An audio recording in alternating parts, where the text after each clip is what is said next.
ಎಲ್ರಿಗೂ ನಮಸ್ಕಾರ. ನನ್ನ ಹೆಸರು ಡಾಕ್ಟರ್ ಸೈಯದ್ ಬರ್ಕತ್ ಕೆ.ಎ, ಇತಿಹಾಸ ಸಹಾಯಕ ಪ್ರಾಧ್ಯಾಪಕ, ಸರ್ಕಾರಿ ಪ್ರಥಮ ದರ್ಜೆ ಕಾಲೇಜು, ಹಳೆಯಂಗಡಿ, ದಕ್ಷಿಣ ಕನ್ನಡ. ಆತ್ಮೀಯ ಸ್ಪರ್ಧಾ ಮಿತ್ರರೇ, ಇವತ್ತು ನಾವು ಮಧ್ಯಕಾಲೀನ ಭಾರತದ ಇತಿಹಾಸದ ಬಗ್ಗೆ ತಿಳ್ಕೊಳ್ಳುವ, ವಿಶೇಷವಾಗಿ ಪರೀಕ್ಷಾ ದೃಷ್ಟಿಯಿಂದ ಮೊಘಲರ ಇತಿಹಾಸವನ್ನು ನಾವು ಇವತ್ತು ನೋಡುವ. ಏನಕ್ಕೆ ಅಂದರೆ ಪ್ರತಿಯೊಂದು ಪರೀಕ್ಷೆಯಲ್ಲೂ ಇತಿಹಾಸದ ಪ್ರಶ್ನೆಗಳು ರಿಪೀಟೆಡ್ 10ರಿಂದ 15 ಪ್ರಶ್ನೆ ಬಂದೇ ಬರುತ್ತೆ. ಈ ಕಾರಣಕ್ಕಾಗಿ ಇವತ್ತಿನ ಸೆಷನ್ನ ನಾವು ಕಾಂಪಿಟೇಟಿವ್ ಪರ್ಪಸ್ಸಿಂದ ನೋಡುವ. So let start. ಮೊಘಲರ ಇತಿಹಾಸ ಮತ್ತು ಇವರ ಆಧಾರಗಳು. ಇತಿಹಾಸ ಅನ್ನೋದು ಯಾವಾಗಲೂ ಆಧಾರಗಳ ಮೇಲೆ ನಿಂತಿರುತ್ತೆ. ಪ್ರಸಿದ್ಧ ಇತಿಹಾಸಕಾರನಾದ ರಿಚರ್ಡ್ ಹಕ್ಲೂಟ್ ಒಂದು ಮಾತು ಹೇಳ್ತಾನೆ, ಆಧಾರಗಳು ಇತಿಹಾಸದ ಸೂರ್ಯಚಂದ್ರರಂತ. ಏನಕ್ಕೆ ಅಂದರೆ ಭೂಮಿಗೆ ಹೇಗೆ ಸೂರ್ಯಚಂದ್ರ ಎಷ್ಟು ಅವಶ್ಯಕತೆ ಇದೆಯೋ ಹಾಗೆಯೇ ಇತಿಹಾಸಕ್ಕೂ ಆಧಾರಗಳ ಅವಶ್ಯಕತೆ ಇದೆ. ಹಾಗಾಗಿ ನಾವು ಮೊಘಲರ ಇತಿಹಾಸ ತಿಳ್ಕೊಬೇಕಾದ್ರೆ ಮೊದಲು ಅವರ ಇತಿಹಾಸದ ಆಧಾರಗಳನ್ನ ತಿಳ್ಕೊಬೇಕಾಗುತ್ತೆ. ನೋಡಿ, ತುಜುಕಿ ಬಾಬರಿ ಅಥವಾ ಬಾಬರ್ನಾಮ. ಈ ಕೃತಿಯನ್ನು ಮೊಘಲ್ ಸಾಮ್ರಾಜ್ಯ ಸ್ಥಾಪಕನಾದ ಬಾಬರ್ ಬರಿತಾನೆ. ಇದು ಆತನ ಆತ್ಮಚರಿತ್ರೆಯಾಗಿದೆ. ಇದನ್ನು ಚಗಟೈ ಟರ್ಕಿ ಭಾಷೆಯಲ್ಲಿ ಈ ಬಾಬರ್ ಬರೀತಾನೆ. ಈ ಬಾಬರ್ ನಾಮವನ್ನು ಅಕ್ಬರನ ಕಾಲದಲ್ಲಿ ಅಬ್ದುಲ್ ರಹೀಮ್ ಖಾನ ಎಂಬ ವಿದ್ವಾಂಸನು ಪರ್ಷಿಯನ್ ಭಾಷೆಗೆ ತರ್ಜುಮೆ ಮಾಡ್ತಾನೆ. ಮುಂದಿನ ಕೃತಿ ನೋಡುವ. ಮೊಘಲ್ ಚಕ್ರವರ್ತಿ ಜಹಾಂಗೀರ್ನ ತಜ್ಕಿ ಜಹಾಂಗೀರ್ ಅಥವಾ ಜಹಾಂಗೀರ್ ನಾಮ. ಇದು ಜಹಾಂಗೀರ್ನ ಆತ್ಮಕಥೆಯಾಗಿದೆ. ಜಹಾಂಗೀರ್ನ ಮೂಲ ಹೆಸರು ನೋಡ್ಬೇಕು ನಾವಿಲ್ಲಿ, ನೂರುದ್ದೀನ್ ಮೊಹಮ್ಮದ್ ಸಲೀಂ. ಇದು ಜಹಾಂಗೀರ್ನ ಮೂಲ ಹೆಸರಾಗಿದೆ. ಈ ಕೃತಿಯು ಕೂಡ ಪರ್ಷಿಯನ್ ಭಾಷೆಯಲ್ಲಿದೆ. ಜಹಾಂಗೀರ್ ತನ್ನ ಆಳ್ವಿಕೆಯ 19 ವರ್ಷದ ಇತಿಹಾಸವನ್ನು ತಾನೇ ಸ್ವತಃ ಬರೀತಾನೆ. ಇದಾದ ನಂತರ ಜಹಾಂಗೀರ್ಗೆ ಆರೋಗ್ಯ ಹದಗೆಡುತ್ತೆ. ಹಾಗಾಗಿ ತನ್ನ ಆಸ್ಥಾನದ ಇತಿಹಾಸಕಾರನಾದ ಮೊತಮಿದ್ ಖಾನ್ ಇದರ ಮುಂದುವರೆದ ಭಾಗವನ್ನು ಮುಂದುವರಿಸ್ತಾನೆ. ನೆಕ್ಸ್ಟ್, ತಾರಿಖೆ ರಶೀದಿ ಕೃತಿ. ಈ ಕೃತಿಯನ್ನು ಮಿರ್ಜಾ ಮೊಹಮ್ಮದ್ ಹೈದರ್ ದುಗ್ಲತ್ ಎಂಬುವನು ಬರೀತಾನೆ. ಈ ಕೃತಿಯು ಕೂಡ ಪರ್ಷಿಯನ್ ಭಾಷೆಯಲ್ಲಿದೆ. ಇದು ಬಾಬರ್ ಮತ್ತು ಹುಮಾಯೂನ್ನ ಬಗ್ಗೆ ನಮಗೆ ಮಾಹಿತಿ ಒದಗಿಸುತ್ತದೆ. ನೆಕ್ಸ್ಟ್, ಹುಮಾಯೂನ್ ನಾಮ. ಈ ಕೃತಿಯನ್ನು ಬಾಬರ್ನ ಮಗಳಾದ ಗುಲ್ಬದನ್ ಬೇಗಂ ಬರಿತಾಳೆ. ಇದು ಕೂಡ ಪರ್ಷಿಯನ್ ಭಾಷೆಯಲ್ಲಿದೆ. ಹುಮಾಯೂನ್ನ ವೈಯಕ್ತಿಕ ಮತ್ತು ರಾಜಕೀಯ ಜೀವನದ ಬಗ್ಗೆ, ವಿಶೇಷವಾಗಿ ಹುಮಾಯೂನ್ನ ಪಲಾಯನ ಮತ್ತು ಪುನರಾಗಮನದ ಬಗ್ಗೆ ತಿಳಿಸುವ ಕೃತಿಯಾಗಿದೆ. ತಾರಿಖೆ ಶೇರ್ಷಾಹಿ. ಶೇರ್ಷಾ ಸೂರಿಯ ಬಗ್ಗೆ ಮಾಹಿತಿ ಒದಗಿಸುವ ಮೊಟ್ಟ ಮೊದಲ ಕೃತಿಯೇ ನಮಗೆ ತಾರಿಖೆ ಶೇರ್ಷಾಹಿ. ಈ ಕೃತಿಯನ್ನು ಅಬ್ಬಾಸ್ ಖಾನ್ ಶೇರ್ವಾನಿ ಎಂಬ ವಿದ್ವಾಂಸ ಬರೀತಾನೆ. ಈ ಕೃತಿ ಶೇರ್ಷಾ ಸೂರಿಯ ಬಗ್ಗೆ ತಿಳಿಸುತ್ತದೆ ನಮಗೆ. ನೆಕ್ಸ್ಟ್, ಅಕ್ಬರ್ ನಾಮ. ಈ ಕೃತಿಯನ್ನು ಅಕ್ಬರನ ನವರತ್ನಗಳಲ್ಲಿ ಒಬ್ಬನಾದ ಅಬುಲ್ ಫಜಲ್ ಬರೀತಾನೆ. ಈ ಕೃತಿ ಪರ್ಷಿಯನ್ ಭಾಷೆಯಲ್ಲಿದೆ. ಇದು 3 ಸಂಪುಟಗಳನ್ನು ಒಳಗೊಂಡಿರುವ ಕೃತಿಯಾಗಿದ್ದು ಅಕ್ಬರನ ಜೀವನದ ಬಗ್ಗೆ ತಿಳಿಸುವ ಮಹತ್ವದ ಕೃತಿಯಾಗಿದೆ. ಐನಿ ಅಕ್ಬರಿ. ಅಕ್ಬರ್ ನಾಮದ 3ನೇ ಸಂಪುಟ ಇದು. ನೋಡಿ, ಈ ಸಂಪುಟದಲ್ಲಿ ನಮಗೆ ಅಕ್ಬರನ ಆಡಳಿತ ವ್ಯವಸ್ಥೆ, ಕಂದಾಯ, ಸೈನ್ಯ ವ್ಯವಸ್ಥೆ ಮತ್ತು ಎಲ್ಲ ಮಾಹಿತಿಯ ಅಂಕಿಅಂಶಗಳು ನಮಗೆ ಇಲ್ಲಿ ದೊರೆಯುತ್ತದೆ. ಮಂತಕಾಬುಲ್ ತವಾರಿಖ್. ಈ ಕೃತಿಯನ್ನು ಅಬ್ದುಲ್ ಖಾದರ್ ಬದೌನಿ, ಈತ ಅಕ್ಬರನ ಕಾಲದಲ್ಲಿದ್ದ ಒಬ್ಬ ಧಾರ್ಮಿಕ ಗುರು. ಇವನು ಪರ್ಷಿಯನ್ ಭಾಷೆಯಲ್ಲಿ ಬರೀತಾನೆ.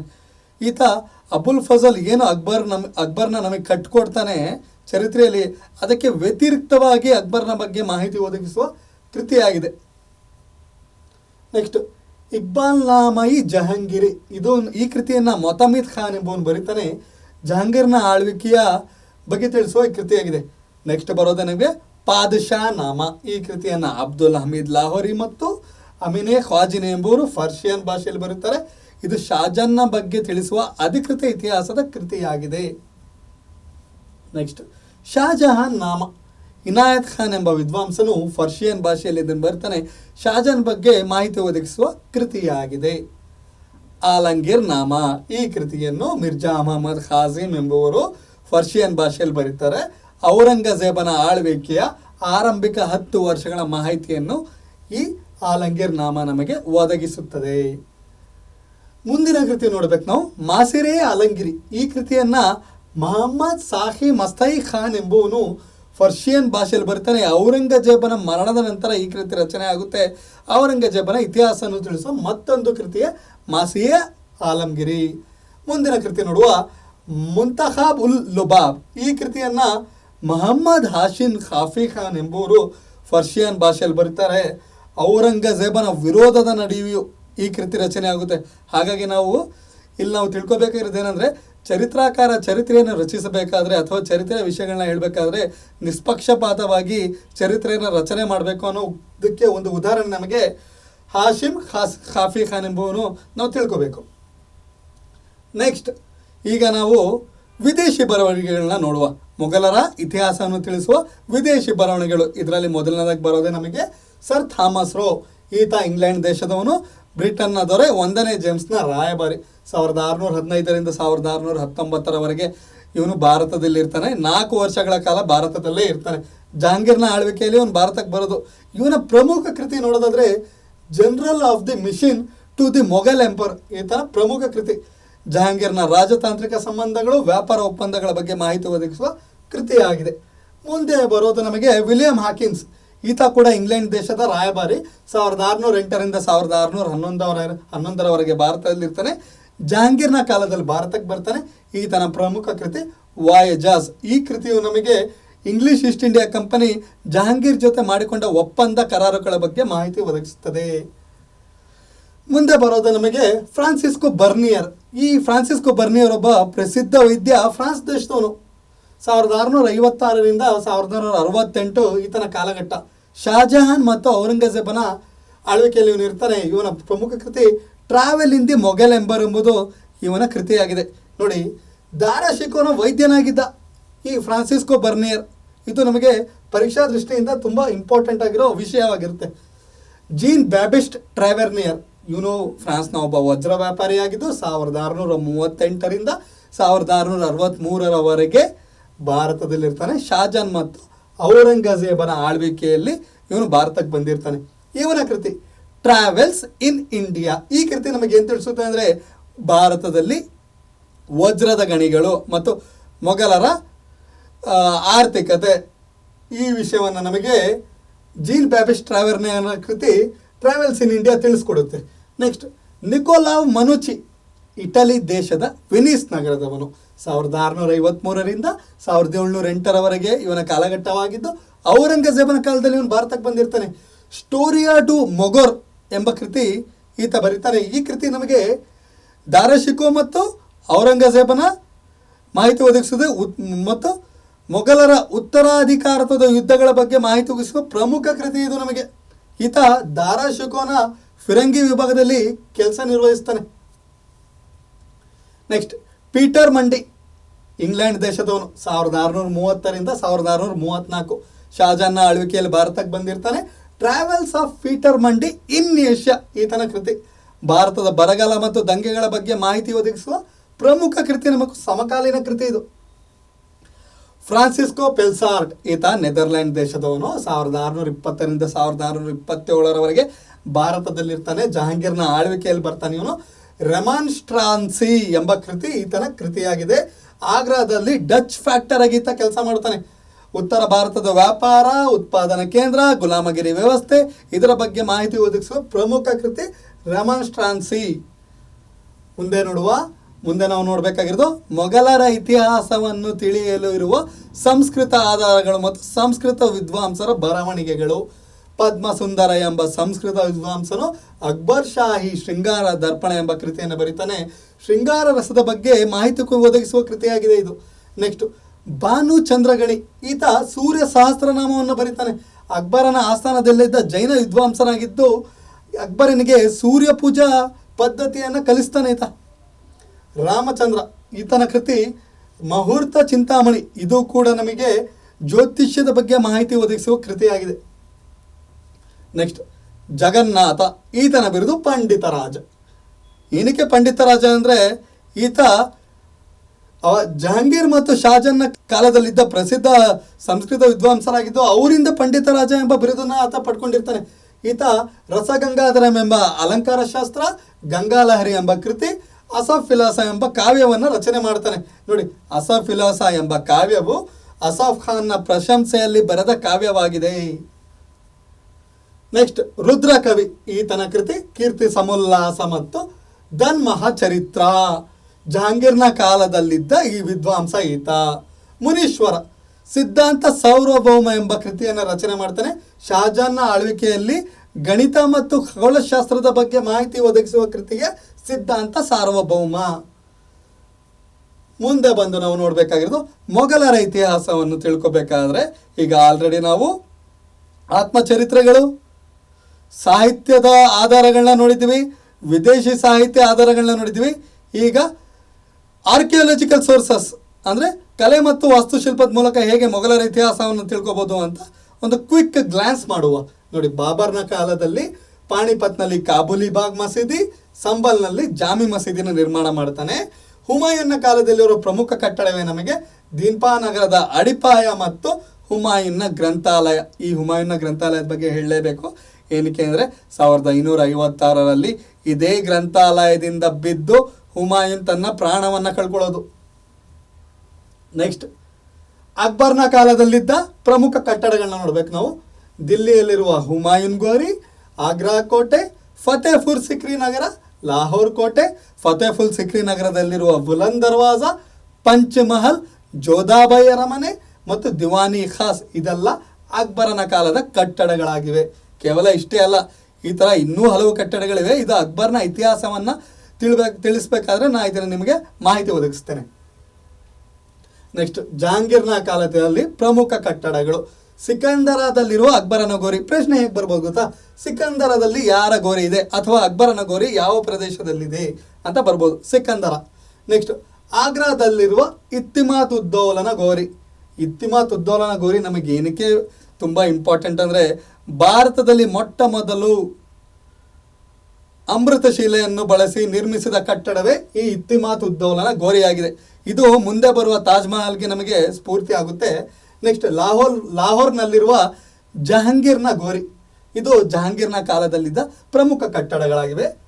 ನೆಕ್ಸ್ಟ್, ಶಹಜಹಾನ್ನ ಕಾಲದಲ್ಲಿ ಆಗ್ರಾದ ತಾಜ್ ಮಹಲ್, ದಿಲ್ಲಿಯ ಕೆಂಪು ಕೋಟೆ, ದಿವಾನಿ ಆಮ್, ದಿವಾನಿ ಖಾಸ್, ಜಾಮಿ ಮಸೀದಿ, ಲಾಹೋರ್ನಲ್ಲಿರುವ ಮೋತಿ ಮಸೀದಿ. ಏನಕ್ಕಂದರೆ ಮೊಘಲರ ಇತಿಹಾಸವನ್ನು ನಾವು ನೋಡಬೇಕಾದ್ರೆ ಸುವರ್ಣ ಯುಗ ಅಂತ ಕರಿತೀವಿ. ಅಂದರೆ ತುಂಬ ಅತ್ಯುನ್ನತ ಸ್ಥಾನದಲ್ಲಿದ್ದ ಯುಗ. ಯಾವುದು ಅತ್ಯುನ್ನತ ಸ್ಥಾನ? ಕಲೆ ಮತ್ತು ವಾಸ್ತುಶಿಲ್ಪ. ಅದು ಯಾರ ಕಾಲ ಅಂದರೆ ಶಹಜಾನ್ನ ಕಾಲ. ನೆಕ್ಸ್ಟ್, ಔರಂಗಜೇಬ್ನ ಕಾಲದಲ್ಲಿ ಲಾಹೋರ್ನಲ್ಲಿರುವ ಬಾದ್ಶಾಹ ಮಸೀದಿ ಮತ್ತು ಔರಂಗಾಬಾದ್ನಲ್ಲಿರುವ ಬೀಬಿ ಕಾ ಮಕ್ಬರ. ಈ ಬೀಬಿ ಕಾ ಮಕ್ಬರ ಇದೆಯಲ್ಲ, ಔರಂಗಜೇಬ್ನ ಹೆಂಡತಿಯ ಸಮಾಧಿ. ಇದನ್ನು ನಾವು ಬಡವರ ತಾಜ್ ಮಹಲ್ ಅಂತ ಕರಿತೀವಿ ಮತ್ತು ತಾಜ್ ಮಹಲ್ನ ಪ್ರತಿಕೃತಿ ಅಂತ ಈ ಕಟ್ಟಡವನ್ನು ನಾವು ಕರಿತೀವಿ. ನೆಕ್ಸ್ಟ್, ಮೊಘಲರ ಇತಿಹಾಸವನ್ನು ತಿಳ್ಕೊಳ್ಳೋದಕ್ಕೆ ನಮಗೆ ಮತ್ತೊಂದು ಆಧಾರ ಏನಂದರೆ ನಾಣ್ಯ ವ್ಯವಸ್ಥೆ. ಮೊಘಲರ ನಾಣ್ಯ ವ್ಯವಸ್ಥೆ. ಮೊದಲನೇದಾಗಿ ನಾವು ನೋಡಬೇಕಾಗಿರುತ್ತೆ ಬಾಬರ್ ಮತ್ತು ಹುಮಾಯೂನ್ನ ಕಾಲದಲ್ಲಿದ್ದ ಫಲೂಸ್ ನಾಣ್ಯ ಮತ್ತು ಸ್ಥಳೀಯ ಬಹಲೂಲಿ ನಾಣ್ಯ. ಹುಮಾಯೂನ್ ಕಾಬೂಲ್, ಕಾಂದಹಾರ್, ದೆಹಲಿ, ಆಗ್ರಾಗಳಲ್ಲಿ ನಾಣ್ಯ ಟಂಕಿಸುವ ಶಾಲೆಗಳನ್ನ ಸ್ಥಾಪನೆ ಮಾಡ್ತಾನೆ ಮತ್ತು ಹುಮಾಯೂನ್ ತನ್ನ ನಾಣ್ಯಗಳ ಮೇಲೆ ಶಿಯಾ ಪಂಥದ ಬರವಣಿಗೆಗಳನ್ನ ಕೆತ್ತಿಸ್ತಾನೆ. ಈ ಶಿಯಾ ಪಂಥದ ಬರವಣಿಗೆಗಳು ಹೇಗೆ ಹುಮಾಯೂನ್ನ ನಾಣ್ಯಗಳಿಗೆ ಬಂತು ಅನ್ನೋದಕ್ಕೆ ಇಲ್ಲಿ ನೋಡಿ, ಆತ ಪರ್ಷಿಯಾದಲ್ಲಿ ಇರಬೇಕಾದ್ರೆ ಶಾ ತಾಮಸ್ ರಾಜನೊಂದಿಗೆ ಒಪ್ಪಂದ ಮಾಡ್ಕೋತಾನೆ. ಏನಕ್ಕೆ ಒಪ್ಪಂದ ಮಾಡ್ಕೋತಾನೆ ಅಂದರೆ ಭಾರತದ ಮೇಲೆ ದಾಳಿ ಮಾಡೋದಕ್ಕೆ. ಆಗ ಶೇರ್ಷಾ ಸೂರಿ ಇವನ್ನ ಪಲಾಯನ ಮಾಡಿರ್ತಾನೆ. ಹಾಗಾಗಿ ತನ್ನ ಸಿಂಹಾಸನವನ್ನು ಪುನಃ ಪಡೆಯೋದಕ್ಕೋಸ್ಕರ ಈ ರಾಜನೊಂದಿಗೆ ಒಪ್ಪಂದ ಮಾಡ್ಕೋತಾನೆ. ಹಾಗಾಗಿ ಆತನಿಗೆ ಗೌರವ ಸಲ್ಲಿಸೋದಕ್ಕೋಸ್ಕರ ಶಿಯಾ ಪಂಥದ ಕಲಿಮಾವನ್ನು ತನ್ನ ನಾಣ್ಯಗಳ ಮೇಲೆ ಈತ ಬಳಸ್ತಾನೆ. ನೆಕ್ಸ್ಟ್ ನೋಡಿ, ಅಕ್ಬರನ ಕಾಲದ ನಾಣ್ಯ ವ್ಯವಸ್ಥೆ ನೋಡಬೇಕು. 3 ವಿಧ ನೋಡ್ತೀವಿ: ಚಿನ್ನ, ಬೆಳ್ಳಿ, ತಾಮ್ರ. ಚಿನ್ನದ ನಾಣ್ಯವನ್ನು ನಾವು ಮೊಹರ್ ಅಂತ ಕರಿತೀವಿ. ಇದನ್ನು ಅಶ್ರಾಫಿ ಅಂತಾನೂ ಕರಿತೀವಿ. ಅತ್ಯಂತ ಶುದ್ಧ ಚಿನ್ನವಾಗಿರುತ್ತೆ. ಇದು 170ರಿಂದ 175 ಗ್ರೈನ್ ತೂಕವಿರುತ್ತೆ. ನೆಕ್ಸ್ಟ್, ಬೆಳ್ಳಿಯ ನಾಣ್ಯವನ್ನು ರೂಪಾಯಿ ಅಂತ ಕರಿತೀವಿ. 178ರಿಂದ 180 ಗ್ರೈನ್ ತೂಕವಿರುತ್ತದೆ. 97ರಿಂದ 98% ಪ್ಯೂರ್ ಸಿಲ್ವರ್ ಆಗಿರುತ್ತಿದ್ದು. ನೆಕ್ಸ್ಟ್ ಬರೋದೆ ನಮಗೆ ತಾಮ್ರ ಅಂದರೆ ಕಾಪರ್ ಕಾಯಿನ್ಸ್. ದಾಮ್ ಅಂತ ಈ ನಾಣ್ಯವನ್ನು ಕರಿತೀವಿ. 320 ಗ್ರೈನ್ ಇರುತ್ತೆ ಈ ನಾಣ್ಯ. ನೆಕ್ಸ್ಟ್, ಅಕ್ಬರ್ನ ನಾಣ್ಯಗಳಲ್ಲಿ ನಾವು ಪರ್ಷಿಯನ್ನ ನಾಸ್ತಾಲಿಕ್ ಲಿಪಿಯನ್ನು ಕಾಣ್ತೇವೆ ಮತ್ತು ಇಸ್ಲಾಮಿಕ್ನ ಘೋಷಣೆ ಮತ್ತು 4 ಖಲೀಫರ ಹೆಸರುಗಳನ್ನ ಮೊಘಲರ ನಾಣ್ಯಗಳಲ್ಲಿ ನಾವು ಕಾಣ್ತೇವೆ. ಅಕ್ಬರ್ ತನ್ನ ಹೊಸ ಸಿದ್ಧಾಂತವಾದ ದೀನಿ ಇಲಾಹಿಯ ಪ್ರಚಾರವನ್ನು ಈ ನಾಣ್ಯಗಳ ಮೂಲಕ ಕೂಡ ಈತ ಮಾಡ್ತಾನೆ. ನೆಕ್ಸ್ಟ್ ನೋಡಿ, ಅಲ್ಲಾಹು ಅಕ್ಬರ್ ಜಲ್ಲೆ ಜಲಾಹು ಎಂಬ ಬರವಣಿಗೆಗಳು ಕೂಡ ಅಕ್ಬರ್ನ ನಾಣ್ಯಗಳಲ್ಲಿ ನಮಗೆ ಕಂಡು ಬರುತ್ತೆ. ಇಲಾಹಿಯುಗದ ದಿನಾಂಕವನ್ನು ತನ್ನ ನಾಣ್ಯಗಳನ್ನು ಮುದ್ರಿಸ್ತಾನೆ ಮತ್ತು ಹೊಸ ಸೌರ ಕ್ಯಾಲೆಂಡರ್ನ ಈತ ತನ್ನ ನಾಣ್ಯಗಳ ಮೇಲೆ ಮುದ್ರಣಕ್ಕೆ ತರ್ತಾನೆ. ಜಹಾಂಗೀರ್ನ ಕಾಲದಲ್ಲಿ ಚಿನ್ನದ ಮೊಹರ್ ಮತ್ತು ರೂಪಾಯಿ ಬೆಳ್ಳಿಯ ನಾಣ್ಯ ಇರುತ್ತೆ. ಸುಂದರವಾದ ಫರ್ಷಿಯನ್ ಕಾವ್ಯಾತ್ಮಕ ಬರಹಗಳು ಈತನ ನಾಣ್ಯ ಮೇಲೆ ಇರುತ್ತೆ. ನೋಡಿ, ವರ್ಷದ ತಿಂಗಳಿಗೆ ಸಂಬಂಧಿಸಿದ ರಾಶಿ ಚಕ್ರ ಚಿಹ್ನೆಗಳನ್ನು ಈ ಜಹಾಂಗೀರ್ ತನ್ನ ನಾಣ್ಯಗಳ ಮೇಲೆ ಅಚ್ಚಾಕಿಸ್ತಾನೆ ಮತ್ತು ತನ್ನ ಸ್ವತಃ ಭಾವಚಿತ್ರವನ್ನು ಮತ್ತು ತನ್ನ ಹೆಂಡತಿಯಾದ ನೂರ್ಜಹಾನ್ನ ಹೆಸರಿನಲ್ಲಿ ನಾಣ್ಯವನ್ನು ಮುದ್ರಿಸ್ತಾನೆ ಈ ಜಹಾಂಗೀರ್. ನೆಕ್ಸ್ಟ್, ಶಾಜಾನ್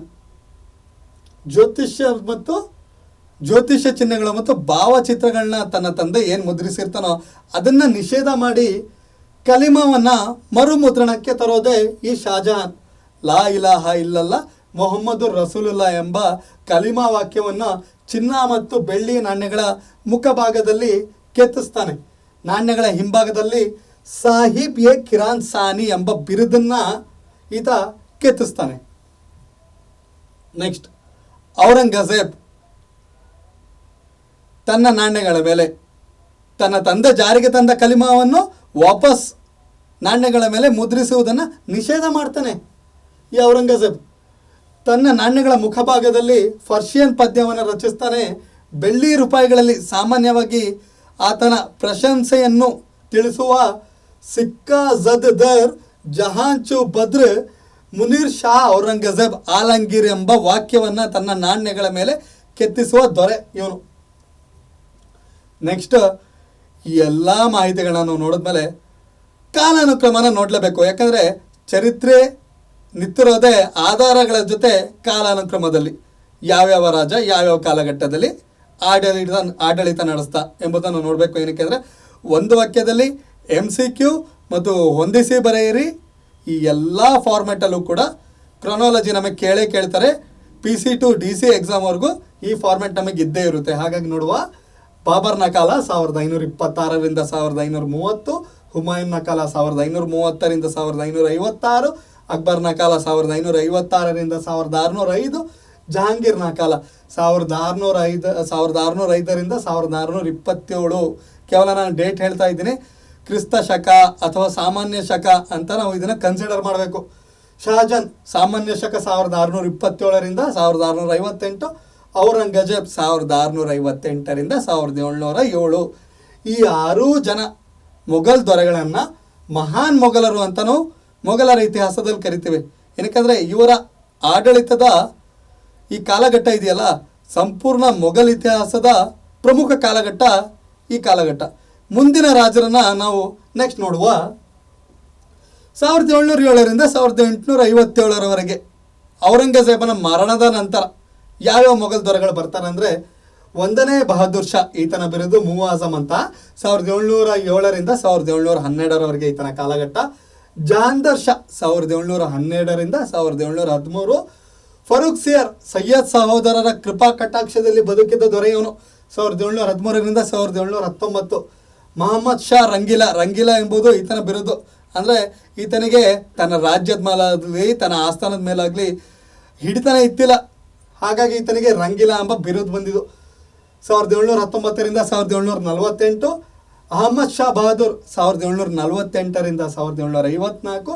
ಎರಡನೇ ಆಲಂಗೀರ್, ನಮಗೆ ಎರಡನೇ ಆಲಂಗೀರ್ ಏನಕ್ಕೆ ಇಂಪಾರ್ಟೆಂಟ್ ಅಂದರೆ 1754ರಿಂದ 1759 ಕಾಲಘಟ್ಟದಲ್ಲಿ ನಮಗೆ ಭಾರತದ ಚರಿತ್ರೆಯ ದಿಕ್ಕನ್ನೇ, ಆಧುನಿಕ ಭಾರತಕ್ಕೆ ಒಂದು ಹೊಸ ಆಯಾಮವನ್ನೇ ಕೊಟ್ಟ ಪ್ಲಾಸಿ ಕದನ ನಡೆಯುತ್ತೆ 1757ರಲ್ಲಿ.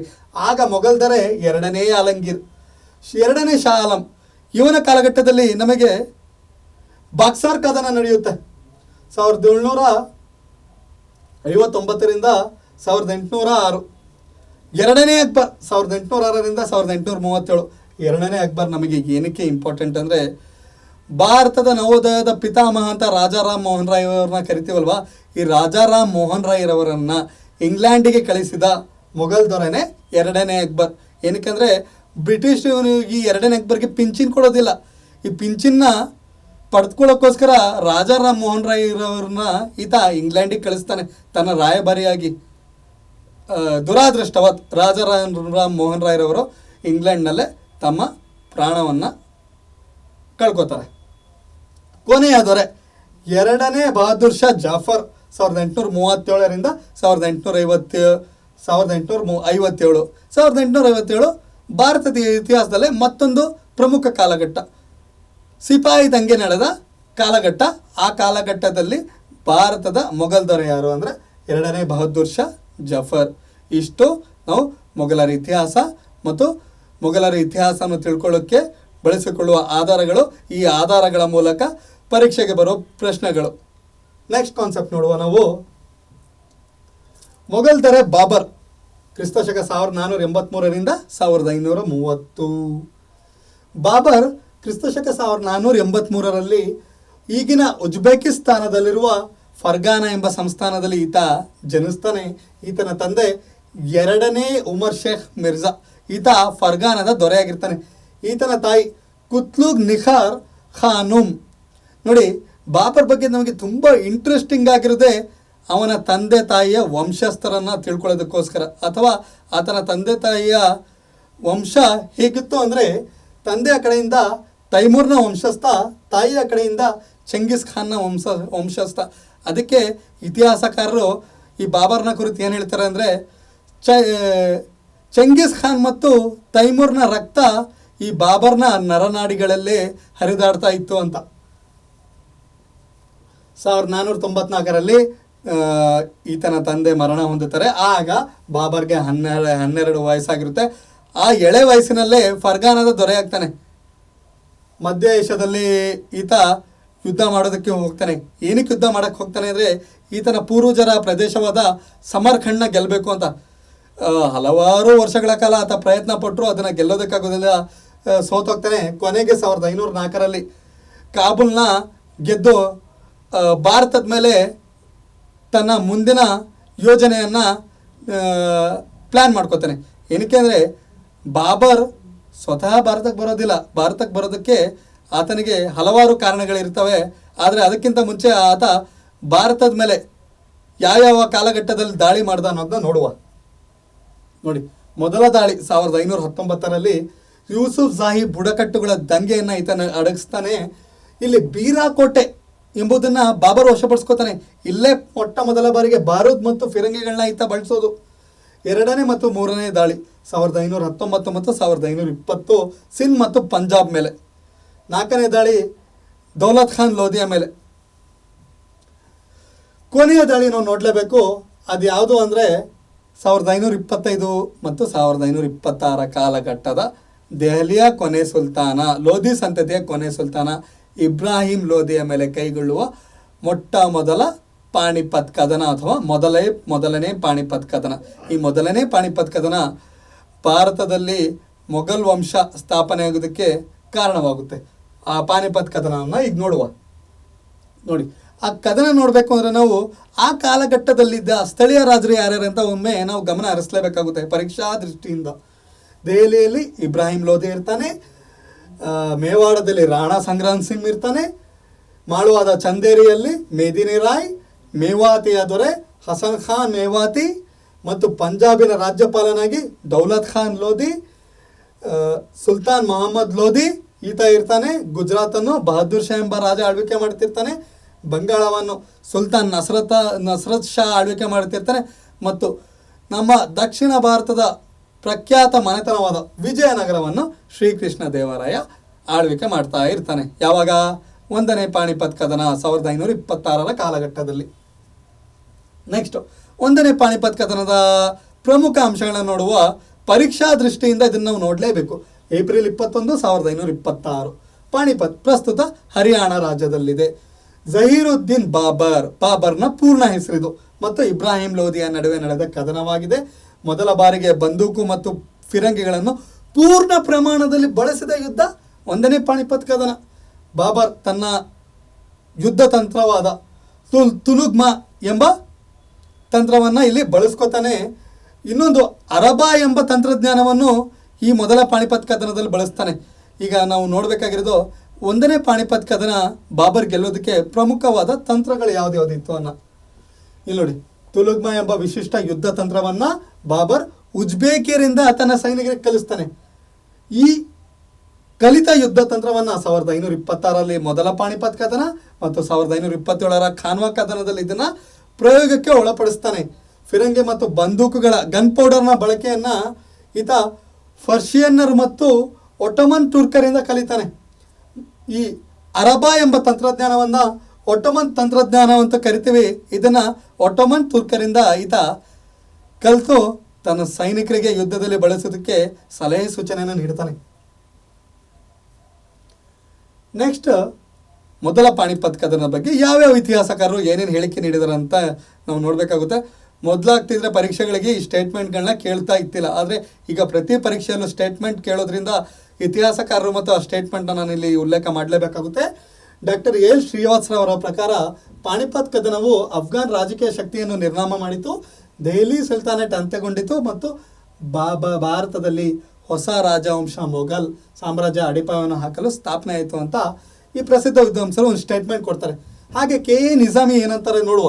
ಇದು ಒಂದು ಯುಗದ ಆರಂಭವಾಗಿದ್ದು ಕೇವಲ ಒಂದು ರಾಜವಂಶದ ಬದಲಾವಣೆ ಅಲ್ಲ, ಬದಲಿಗೆ ಆಡಳಿತ, ಸಮಾಜ, ಸಂಸ್ಕೃತಿ, ಯುದ್ಧ ತಂತ್ರಗಳ ಇತಿಹಾಸದಲ್ಲಿ ಒಂದು ದೊಡ್ಡ ಪರಿವರ್ತನೆಯನ್ನು ಒಂದನೇ ಪಾಣಿಪತ್ ಕದನ ನಮಗೆ ಸೂಚಿಸುತ್ತೆ ಅಂತ ಕೆ.ಎ. ನಿಜಾಮ್ ಹೇಳ್ತಾರೆ.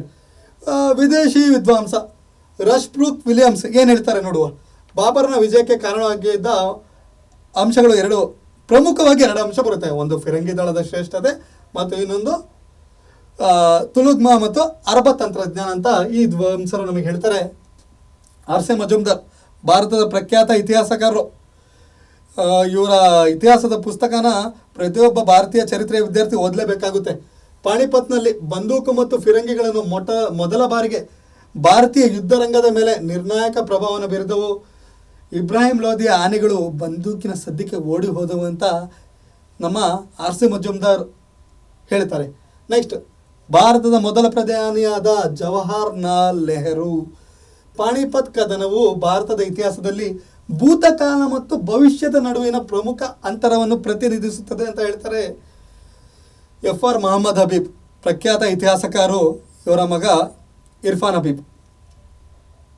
ಇವರೇನು ಹೇಳ್ತಾರೆ ಅಂದರೆ, ಲೋಧಿಯ ಸೋಲು ಅಫ್ಘಾನ್ ಮುಖಂಡರ ನಡುವಿನ ಅನೈಕ್ಯತೆ, ನಾಯಕತ್ವದ ದೋಷ ಈ ಮೊದಲ ಪಾಣಿಪತ್ ಕದನದ ಫಲಿತಾಂಶವಾಗಿತ್ತು.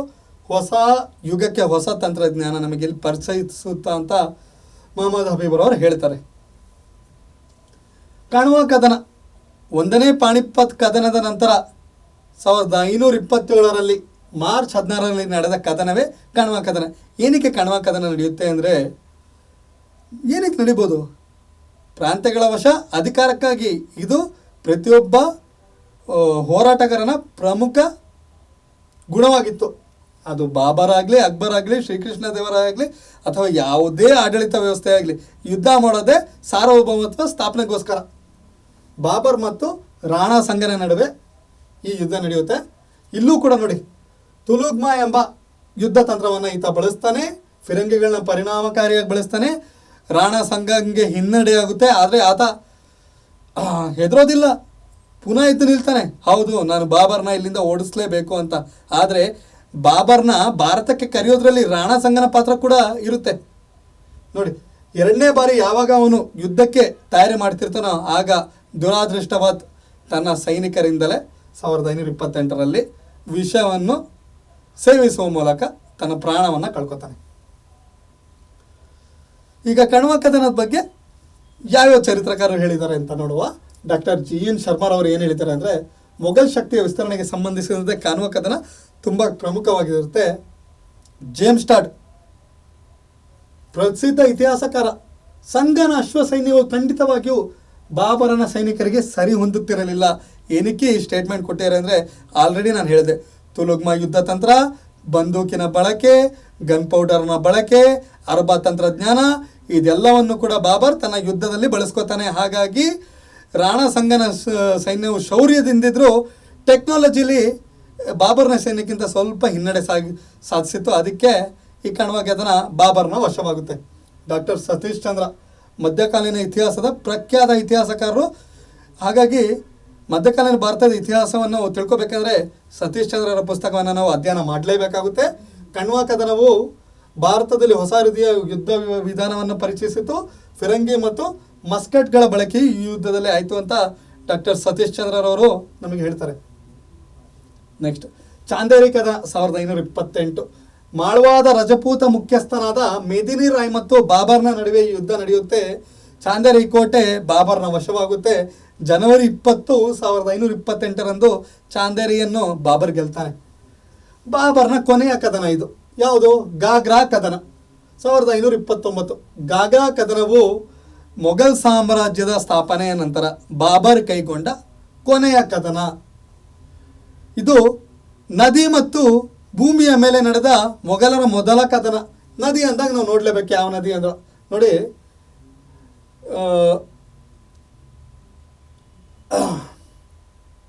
ಗಾಗ್ರಾ ನದಿ. ಈ ಗಾಗ್ರಾ ನದಿಯ ದಡದಲ್ಲಿಯೇ ಬಾಬರ್ ಮತ್ತು ಮೊಹಮ್ಮದ್ ಲೋಧಿಯಾ ಮತ್ತು ನಸರುಲ್ ಶಾನ ಸೈನಿಕರಿಗೆ ಯುದ್ಧವಾಗುತ್ತೆ. ಈ ಯುದ್ಧವನ್ನು ಬಾಬರ್ ಗೆಲ್ತಾನೆ. ಬಾಬರ್ನ ವೃತ್ತಿ ಜೀವನದ ಭಾರತದಲ್ಲಿನ ಕೊನೆಯ ಯುದ್ಧ ಈ ಗಾಗ್ರಾ ಕದನವಾಗಿರುತ್ತೆ. ಕೊನೆಯದಾಗಿ ಬರೋದು ವ್ಯಕ್ತಿ ಅಂದಮೇಲೆ ಸಾವಿರಲೇಬೇಕು, ಹೌದಲ್ವಾ? ನೋಡಿ, ಬಾಬರ್ನ ಇತಿಹಾಸ ಇದೆ, ಆದರೆ ಬಾಬರ್ ಇಲ್ಲ. ಬಾಬರ್ನ ಅಂತ್ಯ ಹೇಗಾಯಿತು ಅನ್ನೋದನ್ನ ನಾವು ತಿಳ್ಕೊಳ್ಳೇಬೇಕಾಗುತ್ತೆ. 1530 ಡಿಸೆಂಬರ್ 26ರಂದು ಮೊಘಲ್ ಸಾಮ್ರಾಜ್ಯ ಸ್ಥಾಪಕನಾದ ಜಹೀರುದ್ದೀನ್ ಮೊಹಮ್ಮದ್ ಬಾಬರ್ ಮರಣ ಹೊಂದುತ್ತಾನೆ. ನೋಡಿ, ಈತ ಮರಣ ಹೊಂದುವ ಸ್ಥಳ ಆಗ್ರಾ. ಆಗ್ರಾದಲ್ಲಿ ಈತನೇ ನಿರ್ಮಿಸಿದ ಆರಂಭಗ್ನಲ್ಲಿ ತಾತ್ಕಾಲಿಕವಾಗಿ ಈತನ ಸಮಾಧಿ ಮಾಡಲಾಗುತ್ತೆ. ಆದರೆ ಬಾಬರ್ಗೆ ಒಂದು ಆಸೆ ಇರುತ್ತೆ, ತಾನು ಕಾಬೂಲ್ನಲ್ಲಿ ತನ್ನ ಸಮಾಧಿ ಆಗಬೇಕು ಅಂತ. ಆ ಆಸೆಯನ್ನು ಪೂರೈಸೋದೇ ಅವನ ಮೊಮ್ಮಗನಾದ ಜಹಾಂಗೀರ್. ಅವನ ಮೃತದೇಹವನ್ನು ಆಗ್ರಾದಿಂದ ಕಾಬೂಲ್ಗೆ ಸ್ಥಳಾಂತರ ಮಾಡ್ತಾನೆ ಮತ್ತು ಬಾಬರ್ಗೆ ಬಾಗ್ ಎಂಬ ಸಮಾಧಿಯನ್ನು ನಿರ್ಮಾಣ ಮಾಡಿ ಅಲ್ಲಿ ಬಾಬರ್ನನ್ನು ಪುನಃ ಸಮಾಧಿ ಮಾಡಲಾಗುತ್ತದೆ. ಇದು ಪ್ರಸ್ತುತ ಅಫ್ಘಾನಿಸ್ತಾನದ ಕಾಬೂಲ್ನಲ್ಲಿದೆ. ಆಲ್ರೆಡಿ ನಾನು ಆಧಾರಗಳಲ್ಲೇ ಹೇಳಿದ್ದೀನಿ, ಬಾಬರ್ ಸ್ವತಃ ಸಾಹಿತ್ಯ ಪ್ರೇಮಿಯಾಗಿದ್ದನು. ಚಗಟೈ ಟರ್ಕಿ ಭಾಷೆಯಲ್ಲಿ ಬಾಬರ್ ನಾಮ ಎಂಬ ಕೃತಿಯನ್ನು ಬರೀತಾನೆ ಮತ್ತು ಮುಬಾಯನ್ ಎಂಬ ಶೀರ್ಷಿಕೆ ಅಡಿಯಲ್ಲಿ ತುರ್ಕಿ ಭಾಷೆಯಲ್ಲಿ ಕವನವನ್ನು ಬರೀತಾನೆ. ದಿವಾನ್ ಎಂಬ ಶೀರ್ಷಿಕೆ ಅಡಿಯಲ್ಲಿ ಟರ್ಕಿ ಭಾಷೆಯಲ್ಲಿ ಕವಿತೆಗಳ ಸಂಗ್ರಹವನ್ನು ಮಾಡ್ತಾನೆ ಮತ್ತು ಪರ್ಷಿಯನ್ ಭಾಷೆಯನ್ನು ತನ್ನ ಆಸ್ಥಾನದ ಭಾಷೆಯಾಗಿ ಈತ ಬಳಸ್ತಾನೆ. ಇದೇ ಮೊಘಲರ ಆಸ್ಥಾನದ ಭಾಷೆಯಾಗಿ ಮುಂದುವರಿಯುತ್ತೆ. ನೆಕ್ಸ್ಟ್ ನೋಡಿ, ಉದ್ಯಾನವನಗಳ ಅಸ್ತಿತ್ವ ಏನಾದರೂ ಭಾರತದ ಇತಿಹಾಸದಲ್ಲಿ ನಾವು ನೋಡಬೇಕಾದ್ರೆ ಅದಕ್ಕೆ ಮೂಲ ಪುರುಷನೇ ಬಾಬರ್. ನೋಡಿ, ಚಾರ್ಬಾಗ್ ಎಂಬ ಉದ್ಯಾನವನವನ್ನು ಈತ ನಿರ್ಮಿಸ್ತಾನೆ. ಇದು ಬಾಬರ್ನ ಕಾಲದ ಪ್ರಮುಖ ಕೊಡುಗೆಯಾಗಿದೆ. ಇದು ಪರ್ಷಿಯನ್ ಶೈಲಿಯಲ್ಲಿದೆ. ಇದು ಮುಂದೆ ಮೊಘಲರ ಉದ್ಯಾನವನಗಳಿಗೆ ಒಂದು ಸ್ಫೂರ್ತಿ ಆಗುತ್ತೆ. ಆಗ್ರಾದಲ್ಲಿ ಆರಂಬಾಗ್ ಎಂಬ ಉದ್ಯಾನವನ ನಿರ್ಮಿಸ್ತಾನೆ. ಆಗ್ರಾದಲ್ಲಿ ಬಾಬರ್ನ ಮೊದಲ ಸಮಾಧಿ ಇಲ್ಲೇ ಇರುತ್ತೆ, ಇದೇ ಆರಂಬಾಗ್ನಲ್ಲಿ. ಭಾರತದಲ್ಲಿ ಅವನು ವಿನ್ಯಾಸಗೊಳಿಸಿದ ಮೊದಲ ಉದ್ಯಾನವನವಾಗಿದೆ ಇದು. ವಾಸ್ತುಶಿಲ್ಪ ನೋಡಿ, ತಾನೂ ಕೂಡ ವಾಸ್ತುಶಿಲ್ಪದಲ್ಲಿ ಕಡಿಮೆ ಇಲ್ಲ ಅಂತ ಆಳ್ವಿಕೆ ಮಾಡಿದ 4 ವರ್ಷಗಳಲ್ಲೇ ಅಲ್ಪ ಸ್ವಲ್ಪನಾದರೂ ವಾಸ್ತುಶಿಲ್ಪಕ್ಕೆ ಪ್ರೋತ್ಸಾಹ ಈತ ನೀಡಿದ ಅನ್ನೋದಕ್ಕೆ ನಮಗೆ ಸಾಕ್ಷಿನೇ ಕಬುಲಿಬಾಗ್ ಮಸೀದಿ. ಇದು ಪಾಣಿಪತ್ನಲ್ಲಿ ಗೆದ್ದ ನೆನಪಿಗೋಸ್ಕರ ಪಾಣಿಪತ್ನಲ್ಲಿ ನಿರ್ಮಾಣವಾದ ಮಸೀದಿ. ನೆಕ್ಸ್ಟ್ ಸಂಬಾಲ್ನಲ್ಲಿ ಈತ ಜಾಮಿ ಮಸೀದಿಯನ್ನು ನಿರ್ಮಾಣ ಮಾಡ್ತಾನೆ. ಬಾಬರ್ನ ವ್ಯಕ್ತಿತ್ವ. ಚರಿತ್ರಕಾರರು ಬಾಬರ್ನ ಹೇಗೆ ವಿಶ್ಲೇಷಣೆ ಮಾಡಿದ್ದಾರೆ ಅಂತ ನೋಡುವ. Doctor V.S. ಸ್ಮಿತ್ ಬಾಬರ್ನ ಒಬ್ಬ ಅತ್ಯುತ್ತಮ ಯೋಧ ಅಂತ ಕರೀತಾರೆ. ಲಿನ್ಫುಲ್ ರವರು ಬಾಬರ್ನ ಕುರಿತು ಏನು ಹೇಳ್ತಾರೆ ಅಂದರೆ, ಪ್ರಾಚ್ಯ ಇತಿಹಾಸದಲ್ಲಿ ಬಹುಶಃ ಬಾಬರ್ ಅತ್ಯಂತ ಮನಸೆಳೆಯುವ ವ್ಯಕ್ತಿ ಅಂತ ಲಿನ್ಫುಲ್ ಹೇಳ್ತಾರೆ.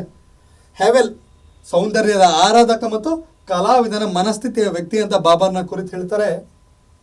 Doctor R.P. ತ್ರಿಪಾಠಿ ಬಾಬರ್ನ ಕುರಿತು ಕಠಿಣ ಸನ್ನಿವೇಶಗಳನ್ನು ಎದುರಿಸುವ ಅದಮ್ಯ ಶಕ್ತಿ ಬಾಬರ್ನಲ್ಲಿತ್ತು ಅಂತ ಇವರು ಹೇಳ್ತಾರೆ. ಎಲ್ ಶ್ರೀವತ್ಸವ್ ಬಾಬರ್ನ ಕುರಿತು ಭಾರತದಲ್ಲಿ ಮೊಘಲ್ ಆಡಳಿತದ ಅಡಿಪಾಯವನ್ನು ಹಾಕಿದ ಮಿಲಿಟರಿ ಜೀನಿಯಸ್ ಅಂತ ಕರೀತಾರೆ. Doctor S.K. ಬ್ಯಾನರ್ಜಿ ಅವನು ಪ್ರಕೃತಿಯನ್ನು ಪ್ರೀತಿಸುವ, ಆರಾಧಿಸುವ, ಸಂಗೀತ ಮತ್ತು ಕಲೆಯ ಮೌಲ್ಯವನ್ನು ತಿಳಿದ ವ್ಯಕ್ತಿ ಅಂತ ಬಾಬರ್ನ ಹೇಳ್ತಾರೆ. ನೆಕ್ಸ್ಟ್ ಬಾಬರ್ನ ಪತ್ನಿಯರು. ಬಾಬರ್ಗೆ ಹಲವಾರು ಪತ್ನಿಯರು ಇರ್ತಾರೆ. ಪರೀಕ್ಷಾ ದೃಷ್ಟಿಯಿಂದ ಈ ವಿಷಯ ನಮಗೆ ಇಂಪಾರ್ಟೆಂಟ್ ಏನಕ್ಕೆ ಅಂದರೆ ಒಂದೆರಡು ಹೆಸರುಗಳನ್ನ ನಾವು ಕೇಳಿರ್ತೀವಿ, ಆದರೆ ಇಲ್ಲಿ 5ರಿಂದ 6 ಹೆಸರುಗಳು ಬರುತ್ತೆ. ಪ್ರತಿಯೊಂದು ಅಂಕ ಕೂಡ ನಮಗೆ ಇಂಪಾರ್ಟೆಂಟ್ ಆಗಿರೋದ್ರಿಂದ ಇದನ್ನು ನಾವು ಗಮನ ಹರಿಸಲೇಬೇಕಾಗುತ್ತೆ. ಮಹಮ್ ಬೇಗಂ ಬಾಬರ್ನ ಪ್ರಿಯ ಪತ್ನಿ ಮತ್ತು ಹುಮಾಯೂನ್ನ ತಾಯಿ. ಈಕೆ ಆಯಿಷಾ ಸುಲ್ತಾನ್ ಬೇಗಂ, ಜೈನಬ್ ಸುಲ್ತಾನ್ ಬೇಗಂ, ಮಸುಮಾ ಸುಲ್ತಾನ್ ಬೇಗಂ, ಗುಲ್ರುಖ್ ಬೇಗಂ, ದಿಲ್ದಾರ್ ಬೇಗಂ. ಈ ದಿಲ್ದಾರ್ ಬೇಗಂ ಏನಕ್ಕೆ ಇಂಪಾರ್ಟೆಂಟ್ ಅಂದರೆ ಬಾಬರ್ನ ಮಗಳಾದ ಗುಲ್ಬದನ್ ಬೇಗಂ ಈಕೆಯ ತಾಯಿ. ಗುಲ್ಬದನ್ ಬೇಗಂ ಹುಮಾಯೂನನ್ನು ಕುರಿತು ಹುಮಾಯೂನ್ ನಾಮ ಎಂಬ ಕೃತಿಯನ್ನು ಬರೀತಾಳೆ. ಕೊನೆಯ ಹೆಂಡತಿ ಯಾರು ಅಂದರೆ ಬಿಬಿ ಮುಬಾರಿಕಾ. ಈಗ ಬಾಬರ್ನ ಮಕ್ಕಳ ಬಗ್ಗೆ ನೋಡುವ. ಗಂಡು ಮಕ್ಕಳು ಹುಮಾಯೂನ್, ಕಾಮ್ರಾನ್ ಮಿರ್ಜಾ, ಅಸ್ಕರಿ ಮಿರ್ಜಾ, ಹಿಂದಾಲ್ ಮಿರ್ಜಾ. ಹೆಣ್ಣು ಮಕ್ಕಳು ಗುಲ್ಬದನ್ ಬೇಗಂ, ಫಕ್ರುನ್ನಿಸಾ ಬೇಗಂ, ಗುಲ್ಚೆಹರಾ ಬೇಗಂ, ಮಸುಮಾ ಸುಲ್ತಾನ್ ಬೇಗಂ. ಇಷ್ಟು ಬಾಬರ್ನ ಚರಿತ್ರೆ, ಬಾಬರ್ನ ಇತಿಹಾಸ. ಪರೀಕ್ಷಾ ದೃಷ್ಟಿಯಿಂದ ಇದನ್ನು ನಾವು ಒನ್ ಟೈಮ್ ರಿಕಾಲ್ ಮಾಡಲೇಬೇಕಾಗುತ್ತೆ. ನೆಕ್ಸ್ಟ್ ನಾವು ಹುಮಾಯೂನ್ ಬಗ್ಗೆ ತಿಳ್ಕೊಳ್ಳುವ. ನೋಡಿ, ಬಾಬರ್ನ ಇಮೇಜ್ ಇದು. Baburnama, Babur founder of the Mughal empire. Nasiruddin Muhammad Humayun 1530ರಿಂದ 1541 ಕಾಲಘಟ್ಟ, 1555ರಿಂದ 1556 ಮತ್ತೊಂದು ಕಾಲಘಟ್ಟ. 1508 ಮಾರ್ಚ್ 6ರಂದು ಕಾಬೂಲ್ನಲ್ಲಿ ಹುಮಾಯೂನ್ನ ಜನನವಾಗುತ್ತೆ. ತಂದೆ ಬಾಬರ್, ತಾಯಿ ಮಹಿಮಾ ಬೇಗಂ. ಈತ ಬಾಬರ್ನ ಹಿರಿಯ ಮಗ. ಕಾಮ್ರಾನ್ ಮಿರ್ಜಾ, ಅಸ್ಕರಿ, ಹಿಂದಾಲ್ ಬಾಬರ್ನ ಮಲ ಸಹೋದರರು. 1520ರಲ್ಲಿ ಬದನ್ ಶಾ ಪ್ರಾಂತ್ಯದ ಆಡಳಿತ ಅಧಿಕಾರಿಯಾಗಿ ಈತ ರಾಜಕೀಯಕ್ಕೆ ಅಥವಾ ಸಾಮ್ರಾಜ್ಯದ ಅವಿಭಾಜ್ಯ ಅಂಗವಾಗಿ ಬರ್ತಾನೆ. 1530 ಡಿಸೆಂಬರ್ 29ರಂದು ಕೇವಲ 22ನೇ ವಯಸ್ಸಿನಲ್ಲೇ ಆಗ್ರಾದಲ್ಲಿ ಸಿಂಹಾಸನವನ್ನು ಏರ್ತಾನೆ. ಡಿಸೆಂಬರ್ 26ರಂದು ಬಾಬರ್ನ ಮರಣ ಹೊಂದುತ್ತೆ. ಅದಾದ 3 ದಿನಗಳ ನಂತರ ಈತ ಆಗ್ರಾದಲ್ಲಿ ಸಿಂಹಾಸನವನ್ನು ಏರ್ತಾನೆ. ಮೊಘಲ್ ಸಾಮ್ರಾಜ್ಯದ 2ನೇ ಬಾದಶಾ ಇವನು. ಈತನ ಪೂರ್ಣ ಹೆಸರು ನಾಸಿರುದ್ದೀನ್ ಮೊಹಮ್ಮದ್ ಹುಮಾಯೂನ್. ನೋಡಿ, ಹುಮಾಯೂನ್ ಪದದ ಅರ್ಥ ಅದೃಷ್ಟವಂತ. ಆದರೆ ಚರಿತ್ರೆಯಲ್ಲಿ ಇವನಷ್ಟು ನತದೃಷ್ಟ ವ್ಯಕ್ತಿಯೇ ಇಲ್ಲ ಅಂತ ನನ್ನ ಮತ್ತು ವಿವಿಧ ಇತಿಹಾಸಕಾರರ ಅಭಿಪ್ರಾಯ. ಹುಮಾಯೂನ್ನ ಮೊದಲ ಆಳ್ವಿಕೆ 1530ರಿಂದ 1540. ಅವನ ಮಲ ಸಹೋದರರಾದ ಕಾಮ್ರಾನ್ ಮಿರ್ಜಾ ಪಂಜಾಬ್ ಮತ್ತು ಕಾಬೂಲ್ನಲ್ಲಿ ಆಡಳಿತ ನಡೆಸ್ತಾ ಇರ್ತಾರೆ. ಅದನ್ನು ಈತ ವಶಪಡಿಸ್ಕೊತಾನೆ. ಪೂರ್ವದಲ್ಲಿ ಶೇರ್ ಶಾ ಸೂರಿ ಇರ್ತಾನೆ, ಪಶ್ಚಿಮದಲ್ಲಿ ಬಹದ್ದೂರ್ ಶಾ ಇರ್ತಾನೆ. ಗುಜರಾತ್ನಲ್ಲಿ ಬಹದ್ದೂರ್ ಶಾ ತುಂಬ ಸ್ಟ್ರಾಂಗ್ ಇರ್ತಾನೆ ಹುಮಾಯೂನ್ನ ಕಾಲಘಟ್ಟದಲ್ಲಿ. ನೋಡಿ, ಈತ ಮಾಂಡು ಮತ್ತು ಚಾಂಪಿಯನರ್ ಕೋಟೆಗಳನ್ನ ತನ್ನ ವಶಕ್ಕೆ ಪಡಿತಾನೆ. ಅಲ್ಲಿ ತನ್ನ ಮತ್ತೊಬ್ಬ ಮಲ ಸಹೋದರನಾದ ಅಸ್ಕರಿಯನ್ನು ಗವರ್ನರ್ ಆಗಿ ಅಲ್ಲಿ ನೇಮಕ ಮಾಡ್ತಾನೆ. ಕಾಲಿಂಜರ್ ಆಕ್ರಮಣ 1531. ಕಾಲಿಂಜರ್ನ ಆ ಕಾಲದಲ್ಲಿ ರಾಜ ರುದ್ರದೇವ ಆಡಳಿತ ನಡೆಸ್ತಾ ಇರ್ತಾನೆ. ಆ ಪ್ರಾಂತ್ಯವನ್ನು ವಶಪಡಿಸ್ಕೊಳ್ಳೋದು ಹುಮಾಯೂನ್ಗೆ ಯಾಕೆ ಇಂಪಾರ್ಟೆಂಟ್ ಆಗಿತ್ತು ಅಂದರೆ, ಕಾಲಿಂಜರ್ ಕೋಟೆ ಒಂದು ಆಯಕಟ್ಟಿನ ಸ್ಥಳದಲ್ಲಿತ್ತು ಮತ್ತು ಆರ್ಥಿಕವಾಗಿ ಮುಖ್ಯವಾಗಿತ್ತು. 1531ರಲ್ಲಿ ಕಾಲಿಂಜರ್ ಕೋಟೆಗೆ ಹುಮಾಯೂನ್ ದಾಳಿ ಮಾಡ್ತಾನೆ. ರುದ್ರದೇವನೊಂದಿಗೆ ಹಣಕಾಸಿನ ಒಪ್ಪಂದದೊಂದಿಗೆ ಈತ ಮುತ್ತಿಗೆಯನ್ನು ಹಿಂದೆಗೆದುಕೊಡ್ತಾನೆ. ದೌರಾ ಕದನ 1532. ದೌರಾವು ಉತ್ತರ ಪ್ರದೇಶ ರಾಜ್ಯದಲ್ಲಿದ್ದ 1532ರಲ್ಲಿ ಈ ಕದನ ನಡೆಯುತ್ತೆ. ಸುಲ್ತಾನ್ ಮೊಹಮ್ಮದ್ ಲೋಧಿ ಮತ್ತು ಹುಮಾಯೂನ್ನ ನಡುವೆ ಈ ಯುದ್ಧ ಆಗುತ್ತೆ. ದೌರಾ ಕದನವು ಉತ್ತರ ಭಾರತದ ಮೇಲೆ ಮೊಘಲರ ಹಿಡಿತವನ್ನು ಪ್ರೂವ್ ಮಾಡುತ್ತೆ ನಮಗೆ. ಚುನಾರ್ ಕೋಟೆಯ ಮುತ್ತಿಗೆ 1532. ಗಂಗಾ ನದಿಯ ದಡದಲ್ಲಿರುವ ಒಂದು ಆಯಕಟ್ಟಿನ ಪ್ರಬಲವಾದ ಕೋಟೆಯಾಗಿತ್ತು. ಇದನ್ನು ಶೇರ್ ಶಾ ಸೂರಿ ಆಲ್ರೆಡಿ ತನ್ನ ಹಿಡಿತದಲ್ಲಿ ಹಿಡ್ಕೊಂಡಿದ್ದ. ಏನಕ್ಕೆಂದರೆ ಹುಮಾಯೂನ್ ಬಗ್ಗೆ ಮಾತಾಡ್ಬೇಕಾದ್ರೆ ಶೇರ್ ಶಾ ಬಗ್ಗೆ ಮಾತಾಡಲೇಬೇಕು. ಇದರ ಮುಂದುವರೆದ ಭಾಗ ಶೇರ್ ಶಾ ಇರ್ತಾನೆ. ಅದನ್ನು ನಾನು ನಿಮಗೆ ಮುಂದೆ ಬರ್ಬೇಕಾದ್ರೆ ಹೇಳ್ತೀನಿ. ನೋಡಿ, ಹುಮಾಯೂನ್ ಯಾವಾಗ ಚುನಾರ್ ಕೋಟೆ ಮೇಲೆ ದಾಳಿ ಮಾಡ್ತಾನೆ, ಆಗ ಶೇರ್ ಶಾ ಏನಪ್ಪ ತಾನು ನಿಷ್ಠನೆಂದು ಪ್ರೂವ್ ಮಾಡ್ಕೊಳ್ಳೋಕ್ಕೋಸ್ಕರ ಆತನಿಗೆ ಸರೆಂಡರ್ ಆಗೋ ಥರ ಬರ್ತಾನೆ. ತನ್ನ ನಿಷ್ಠೆಯನ್ನು ಪ್ರತಿಜ್ಞೆ ಮಾಡ್ತಾನೆ ಮತ್ತು ತನ್ನ ಮಗನಾದ ಕುತುಬ್ ಖಾನ್, ಶೇರ್ ಶಾನ ಮಗ ಕುತುಬ್ ಖಾನನ್ನು ಮೊಘಲ್ ಸೇವೆಗೆ ಒತ್ತೆಯಾಳ ರೂಪದಲ್ಲಿ ಇಡ್ತಾನೆ. ಆದರೆ ಇದರ ಮುಂದುವರಿದ ಭಾಗ ನಮಗೆ 1539ರ ಚೌಸಾ ಕದನ ಮತ್ತು 1540ರ ಕನೌಜ್ ಕದನ, ಈ ಯುದ್ಧವನ್ನು ನಾವು ನೋಡಬೇಕಾಗುತ್ತೆ. ಚೌಸಾ ಕದನ 1530.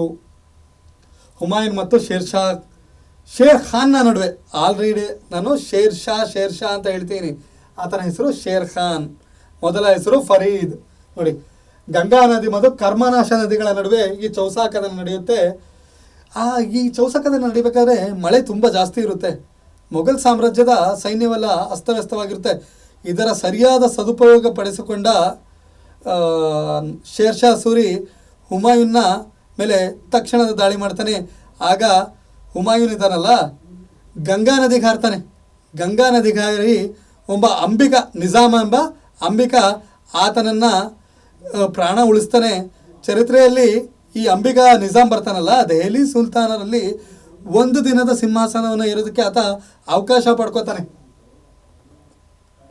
ನೋಡಿ, ಈ ಯುದ್ಧದ ನಂತರನೇ, ಚೌಸಾ ಕದನದ ಯುದ್ಧದ ನಂತರನೇ ಶೇರ್ ಖಾನ್ ಶೇರ್ ಶಾ ಎಂಬ ಅಧಿಕೃತ ಬಿರುದವನ್ನು ಪಡೆದುಕೊಂಡು ಔಪಚಾರಿಕವಾಗಿ ರಾಜನಾಗ್ತಾನೆ. ಬಿಲ್ಗ್ರಾಮ್ ಅಥವಾ ಕನೌಜ್ ಕದನ 1540 ಮೇ 17ರಂದು ನಡೆಯುತ್ತೆ. ಹುಮಾಯೂನ್ ಮತ್ತು ಶೇರ್ ಶಾ ಸೂರಿಯ ನಡುವೆ ಈ ಯುದ್ಧ ನಡೆಯುತ್ತೆ. ಈ ಯುದ್ಧದೊಂದಿಗೆ ಹುಮಾಯೂನ್ ತನ್ನ ಸೋಲನ್ನು ಒಪ್ಪಿಕೊಂಡು 15 ವರ್ಷಗಳ ಕಾಲ ತನ್ನ ಸಾಮ್ರಾಜ್ಯವನ್ನು ತ್ಯಜಿಸಿ ಅಲೆಮಾರಿಯಾಗಿ ಜೀವನ ನಡೆಸ್ತಾನೆ. ಈ ಕನೌಜ್ ಯುದ್ಧದ ನಂತರ ಸೂರ್ ಸಾಮ್ರಾಜ್ಯ ಅಧಿಕೃತವಾಗಿ ಭಾರತದಲ್ಲಿ ಆಡಳಿತ ನಡೆಸುತ್ತೆ. ಈಗ ನಾವು ತಿಳ್ಕೊಬೇಕಾಗಿರೋದೆ ಶೇರ್ ಶಾ ಸೂರಿ 1540ರಿಂದ 1545, ಕೇವಲ 5 ವರ್ಷಗಳ ಆಡಳಿತ. ಇವನು ಕೂಡ ದೆಹಲಿ ಸಿಂಹಾಸನವನ್ನು ಹಿಡಿತಕ್ಕೆ ಸಾಧಿಸಿದ್ದು. ಮೂಲ ಹೆಸರು ಫರೀದ್ ಖಾನ್. ಬಿಹಾರದ ಸಸಾರಂನಲ್ಲಿ 1486ರಲ್ಲಿ ಈತನ ಜನನ ಆಗುತ್ತೆ. ಸೂರ್ ಬುಡಕಟ್ಟಿಗೆ ಸೇರಿದ ಪಠಾಣ್ ಅಫ್ಘಾನ್ ಮೂಲದವ ಈತನ ತಂದೆ ಹಸನ್ ಖಾನ್ ಸೂರಿ ಸಸಾರಾಂನ ಜಾಗೀರ್ದಾರ ಆಗಿರ್ತಾನೆ. ಜಾನ್ಪುರದಲ್ಲಿ ಅರಬಿಕ್ ಮತ್ತು ಫರ್ಷಿಯನ್ ಭಾಷೆಗಳ ಶಿಕ್ಷಣವನ್ನು ಈ ಫರೀದ್ ಖಾನ್ ಪಡ್ಕೋತಾನೆ. ನೆಕ್ಸ್ಟ್, ಬಿಹಾರದ ಗವರ್ನರ್ ಆಗಿದ್ದ ಬಾರ್ ಖಾನ್ ಲೋನಿಯ ಸೇವೆಯಲ್ಲಿ ನಮಗೆ ಫರೀದ್ ಖಾನ್ ಸೇರ್ಕೊಳ್ಳೋದನ್ನ ನೋಡ್ತೀವಿ. ನೆಕ್ಸ್ಟ್, ಫರೀದ್ಗೆ ಶೇರ್ ಖಾನ್ ಎಂಬ ಬಿರುದನ್ನು ನೀಡೋದೆ ಈ ಬಾರ್ ಖಾನ್ ಲೋಹಾನಿ ಎಂಬ ಗವರ್ನರ್. ಈ ಲೋಹಾನಿಯ ಮರಣದ ನಂತರ ಆತನ ಮಗನಾದ ಜಲಾಲ್ ಖಾನ್ಗೆ ಶೇರ್ ಶಾ ಶಿಕ್ಷಕನಾಗಿ ನೇಮಕವಾಗ್ತಾನೆ. ಈತನ ಸೈನಿಕ ಸಾಧನೆಗಳು: ಹುಮಾಯೂನ್ನ ಸಹೋದರರಾದ ಕಾಮ್ರಾನ್ ಮಿರ್ಜಾನಿಂದ ಪಂಜಾಬ್ ಪ್ರದೇಶವನ್ನು ವಶಪಡಿಸ್ಕೊತಾನೆ. ಸಿಂಧು ಮತ್ತು ಝೀಲಂ ನದಿಗಳ ಖೋಖರ್ ಬುಡಕಟ್ಟು ಜನಾಂಗದ ದಂಗೆಯನ್ನು ಹತ್ತಿಕ್ತಾನೆ ಮತ್ತು ರೋಹಸ್ತಾರ್ ಕೋಟೆಯನ್ನು ನಿರ್ಮಾಣ ಮಾಡೋದಕ್ಕೆ ಪ್ರಾರಂಭ ಮಾಡ್ತಾನೆ. 1542ರಲ್ಲಿ ಮಾಳ್ವಾದ ಮೇಲೆ ದಂಡೆತ್ತಿ ಹೋಗ್ತಾನೆ. ಆಗ ಮಾಳ್ವಾದ ದೊರೆ ರಾಜ ಪೂರನ್ಮಲ್ ಅದನ್ನು 1543ರಲ್ಲಿ ವಶಪಡಿಸಿಕೊಂಡು ಮಾಲ್ಡೇರ್ನ ದೊರೆ ರಾಥೋಡ್ನನ್ನು ಸೋಲಿಸ್ತಾನೆ ಮತ್ತು 1544ರಲ್ಲಿ ಸಮ್ಮೇಲ್ ಕದನದಲ್ಲಿ ಈ ರಾಥೋಡ್ನ ಸೋಲಿಸಿ ಜಯ ಸಾಧಿಸ್ತಾನೆ. ಈ ಕದನ ಆದಮೇಲೆ ಶೇರ್ ಶಾ ಸೂರಿ ಒಂದು ಸ್ಟೇಟ್ಮೆಂಟ್ ಕೊಡ್ತಾನೆ: ನಾನು ಒಂದು ಹಿಡಿ ರಾಗಿಗಾಗಿ ಹಿಂದೂಸ್ತಾನದ ಸಾಮ್ರಾಜ್ಯವನ್ನೇ ಕಳೆದುಕೊಳ್ಳದಿದ್ದೆ ಎಂಬ ಹೇಳಿಕೆ ನೀಡ್ತಾನೆ. ನೋಡಿ, ಹಾಗಾದರೆ ಈ ರಜಪೂತರು ಎಷ್ಟು ಶೌರ್ಯ ಮತ್ತು ಧೈರ್ಯಕ್ಕೆ ಹೆಸರುವಾಸಿ ಅಂತ ಈ ಹೇಳಿಕೆಯಿಂದ ನಾವು ತಿಳ್ಕೊಬೋದು. ಕಾಲಿಂಜರ್ ಕೋಟೆ ಮತ್ತು ಶೇರ್ ಶಾ ಸೂರಿಯ ಸಾವು. ನೋಡಿ, ಇದು ಬುಂದೇಲ್ ಖಂಡದಲ್ಲಿದ್ದ ಒಂದು ಆಯಕಟ್ಟಿನ ಕೋಟೆಯಾಗಿತ್ತು. 1545ರಲ್ಲಿ ಅನಿರೀಕ್ಷಿತವಾಗಿ ಕೋವಿ ಮದ್ದಿನ ಸ್ಫೋಟದಲ್ಲಿ ತೀವ್ರವಾಗಿ ಗಾಯಗೊಂಡು ಶೇರ್ ಶಾ ಸೂರಿ ಮರಣ ಹೊಂದುತ್ತಾನೆ. ಈ ಕೋಟೆ ಗೆದ್ದರೂ ಕೂಡ ಶೇರ್ ಶಾ ಸೋಲ್ತಾನೆ. ಏನಕ್ಕೆಂದರೆ ತನ್ನ ಜೀವನೇ ಕಳ್ಕೊಂಡಿರ್ತಾನಲ್ಲ, ಹಾಗಾಗಿ ಯುದ್ಧ ಗೆಲ್ತು, ಆದರೆ ಶೇರ್ ಶಾ ಮರಣ ಹೊಂದುತ್ತಾನೆ. ಈಗ ಶೇರ್ ಶಾ ಸೂರಿಯ ಸುಧಾರಣೆಗಳನ್ನ ನೋಡಬೇಕಾಗುತ್ತೆ.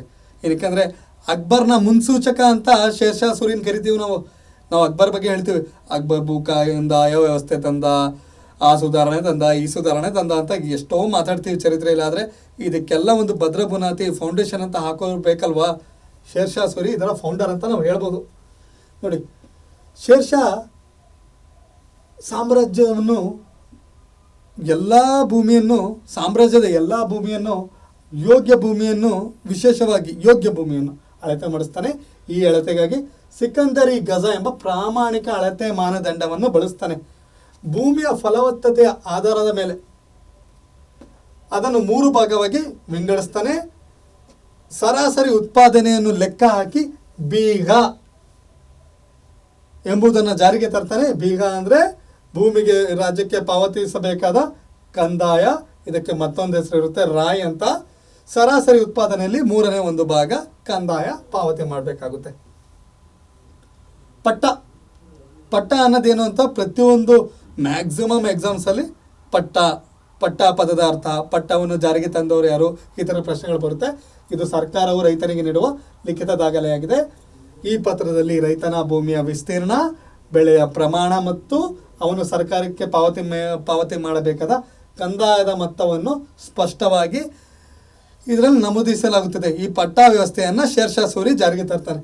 ನೆಕ್ಸ್ಟು ಕಬೂಲಿಯತ್ ವ್ಯವಸ್ಥೆ, ರೈತನು ಸರ್ಕಾರಕ್ಕೆ ನೀಡುವ ಲಿಖಿತ ಒಪ್ಪಿಗೆ ಪತ್ರ. ಇದು ಪಟ್ಟಾದಲ್ಲಿ ನಮೂದಿಸಲಾದ ಎಲ್ಲ ಕಂದಾಯ ನಿಯಮಗಳನ್ನು ಮತ್ತು ಮೊತ್ತವನ್ನು ಒಪ್ಪಿಕೊಳ್ಳುತ್ತೇನೆ ಎಂದು ಈ ಪತ್ರದಲ್ಲಿ ರೈತನು ಸಹಿ ಮಾಡ್ತಾನೆ. ಪಟ್ಟ ಒಂದು ದಾಖಲೆ ಆದರೆ ಅದಕ್ಕೆ ಮತ್ತೊಂದು ಅಧಿಕೃತ ದಾಖಲೆ ಕಬೂಲಿಯತ್.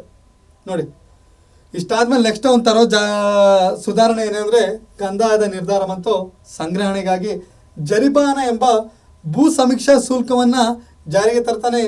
ಮಹಾಸಿಲಾನ ಎಂಬ ಕಂದಾಯ ಸಂಗ್ರಹಣಾ ಶುಲ್ಕವನ್ನು ಶೇರ್ ಶಾ ಸೂರಿ ತನ್ನ ಭೂಕಂದಾಯ ವ್ಯವಸ್ಥೆಯಲ್ಲಿ ಜಾರಿಗೆ ತರ್ತಾನೆ. ಭಾರತದ ರೂಪಾಯಿಯ ಪಿತಾಮಹ ಶೇರ್ ಶಾ ಸೂರಿ ಪ್ರಮಾಣೀಕೃತ ಬೆಳ್ಳಿಯ ನಾಣ್ಯವನ್ನು ರೂಪಾಯಿಯನ್ನು ಜಾರಿಗೆ ತರ್ತಾನೆ. ಇದು ಇಂದಿನ ಆಧುನಿಕ ರೂಪಾಯಿಗೆ ಮೂಲವಾಗಿರುತ್ತದೆ. 1178 ಗ್ರೇನ್ ತೂಕ ಇರುತ್ತೆ. ಈತ ಜಾರಿಗೆ ತಂದ ರೂಪಾಯಿ ಬೆಳ್ಳಿ ನಾಣ್ಯ. ತಾಮ್ರದ ದಾಮ್ ಎಂಬ ನಾಣ್ಯನ ತರ್ತಾನೆ. 320ರಿಂದ 330 ಗ್ರೈನ್ ಇದಿರುತ್ತೆ. ಒಂದು ಬೆಳ್ಳಿಯ ರೂಪಾಯಿಯು 40 ತಾಮ್ರದ ದಾಮ್ಗಳಿಗೆ ಸಮವಾಗಿರುತ್ತದೆ. ಮೊಹರ್, ಇದು ಶೇರ್ ಶಾ ಸೂರಿಯ ಕಾಲದಲ್ಲಿದ್ದ ಚಿನ್ನದ ನಾಣ್ಯವಾಗಿದ್ದು 169 ಗ್ರೈನ್ ತೂಕವನ್ನು ಒಳಗೊಂಡಿರುತ್ತದೆ. ಭಾರತದ ಗ್ರ್ಯಾಂಡ್ ಟ್ಯಾಂಕ್ ರಸ್ತೆಯ ನಿರ್ಮಾತೃ ಶೇರ್ ಶಾ ಸೂರಿ. ನೋಡಿ, ಈಗ ಆ ರಸ್ತೆಯನ್ನು ಗ್ರ್ಯಾಂಡ್ ಟ್ಯಾಂಕ್ ಅಂತ ಕರಿತಿದ್ವಿ, ಆಗ ಸಡಕ್ಕೆ ಆಜಮ್ ಅಂತ ಆ ರಸ್ತೆಯನ್ನು ಕರಿತಿದ್ವಿ. ಇದು ಪುರಾತನ ಉತ್ತರ ಪಥದ ಮಾರ್ಗವನ್ನು ಸುಧಾರಿಸಿ ವಿಸ್ತರಿಸಲ್ಪಡುತ್ತದೆ. ಪೂರ್ವದಲ್ಲಿ ಬಂಗಾಳದ ಸೋನಾರ್ಗಾಂವ್ನಿಂದ ಪಶ್ಚಿಮದಲ್ಲಿ ಸಿಂಧೂ ನದಿಯವರೆಗೂ ಈ ರಸ್ತೆ ಚಾಚಿಕೊಂಡಿರುತ್ತೆ.